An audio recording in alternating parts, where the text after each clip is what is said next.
When playing on your phone, the reality is most games are either quite casual or they're built to be better with a controller. Whether it's games you run locally on your phone or it's the games you stream from the cloud, the reality is you will have a better experience with the controller 99% of the time. There are contraptions you can use to fasten your phone like this on top of your controller. Some controllers you plug in with a wire, others you can connect via Bluetooth. I've even seen some mobile controllers that is essentially Nintendo Switch Joy-Cons. And then, of course, there is the queen of mobile controllers, the Razer Kishi V2. Well over a year ago, I bought myself the original Kishi. It was good, but it had some things that pointed out that this was in fact the first iteration. The flexy and bendy nature generally made it quite easy to put on, providing your phone was of a certain size and without any weird camera bumps. At first I used it quite a lot, but then I got a new phone. It didn't really fit very well, and then my son discovered the uses of it and I didn't really see it again. He pretty much decided that this was now his, and it was fine. But when I ran into some spare cash, I decided that, you know what, I also want one that actually fits. So I read that the new version was not only better, but also fit my new phone, and I decided, you know what, it's time to order one.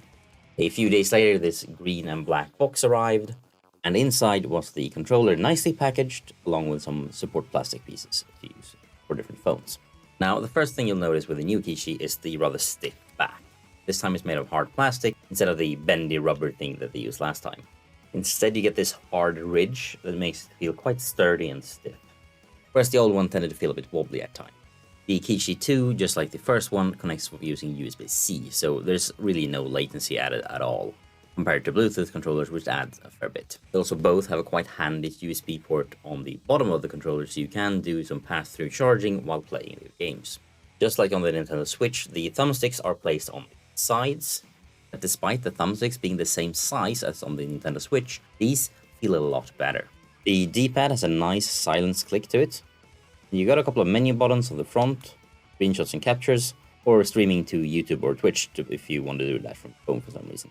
There's also one button over here that can open the launcher app, which feels a bit unnecessary, but hey, it's there, and there's also two menu buttons. All quite reasonable stuff. The star of the show really has to be these face buttons. They're quite different from the other buttons, and they have a sound and feel to the clicks that is much closer to that of a high-end performance gaming mouse rather than a controller. And I love it. Seriously, they bring an already premium product to a whole nother level. On the back, the L1 and R1 buttons and the programmable M1 and M2 buttons, they're the same sort of buttons and they just feel amazing. The analog triggers have great travel distance, and the addition of the two programmable buttons, which are programmable using their app, makes a surprisingly big difference. In Metal Hellsinger through xCloud, for example, pushing the right trigger is a central move, but by mapping the M2 button to act as R3, I found using that move to be much more intuitive. The controller itself is pretty lightweight, meaning that even with your phone inside it, it becomes a really smooth experience and you can really hold it in your hands without straining in them for quite some time. Honestly, the difference in weight with a phone inside of the Kishi V2 compared to something like a Sadie controller, it's heavier, but it's not that much heavier. And sure, some games aren't great on phones, especially with the readability issues for UI elements. But even with that caveat, I find myself longing for the next opportunity I have to play with the Kishi V2. And whenever I go somewhere, even if it's just going to the office or taking a train ride to pick something up somewhere, I bring my controller with me just in case. I only really had two gripes with it. The original, while a clunkier device and worse in every single way, did in fact become more compact when you're not using it.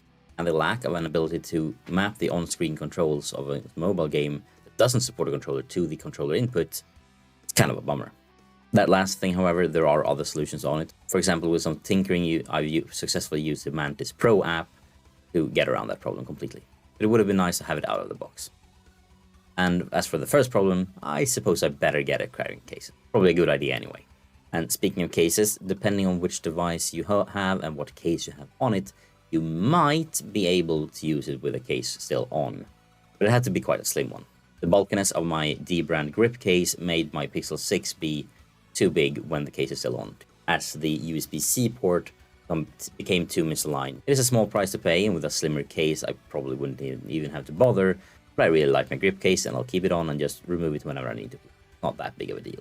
As for various sizes on your phone, do go check online before you order one, just to make sure that your device will actually fit it. You don't want to order something for $100 and then you don't only realize you can't actually use it. V2 supports a lot of different sizes and bigger sizes of phones than the original did, so there's that. I have this very old 7-inch tablet that's really bad and can't play any games at all. It doesn't even have a USB-C port. Just to try the size, I did a test to see if I could actually fit it, and see, it's quite close, but not quite there yet. So anything below 7-inch should be fine. This one also has quite big bezels, so there's also that. Meaning that even if you have one of those really big phones, you're probably fine. For iPhone users, you obviously want to make sure you get the one with the Lightning plug instead of the USB-C plug, and vice versa. Or, you can just join the droids. These are the droids you're looking for. So to wrap things up, this device really is the elite controller of mobile gaming, and one that, despite the very high price tag, is actually worth it. The build quality just feels premium, and the use cases for it will only grow as cloud gaming does.